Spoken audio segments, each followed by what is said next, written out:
भगवान शिव और दैत्यराज जालंधर की यह कथा शिव पुराण और देवी भागवत पुराण में प्रमुखता से वर्णित है।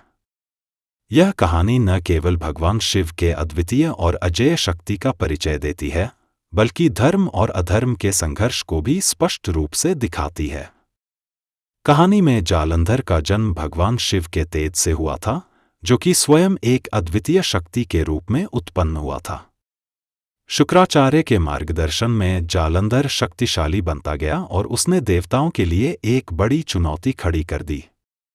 वृंदा के पातिव्रत धर्म ने जालंधर को अजेय बना दिया था, जिससे देवताओं के लिए उसे पराजित करना असंभव हो गया था।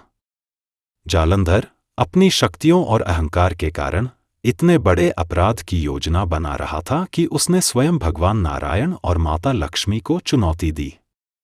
जब उसने बैकुंठ पर हमला किया और माता लक्ष्मी के सौंदर्य पर मोहित हो गया, तो उसे अपनी गलत दिशा का एहसास हुआ। माता लक्ष्मी ने अपने बुद्धिमत्ता और सत्य का सहारा लेते हुए उसे समझाया कि वे जल से उत्पन्न होने के कारण भाई बहन हैं, और इस नाते जो वह सोच रहा है वह अनुचित है। माता लक्ष्मी के इस तर्क से जालंधर को अपनी गलती का एहसास हुआ और उसने उस विचार को त्याग दिया।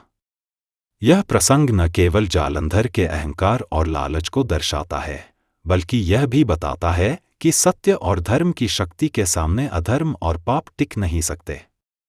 माता लक्ष्मी की इस सोच ने जालंधर को उसकी गलत दिशा से हटा दिया, भले ही वह अस्थायी रूप से ही सही।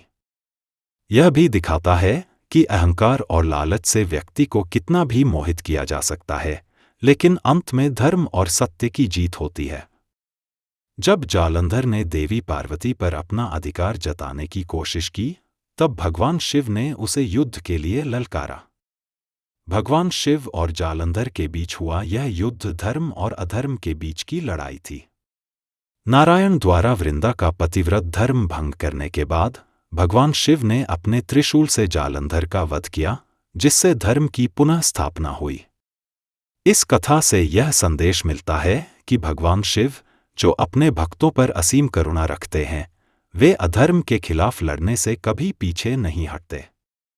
यह कहानी धर्म की महत्ता और भगवान शिव के न्यायप्रिय स्वरूप को भी दर्शाती है।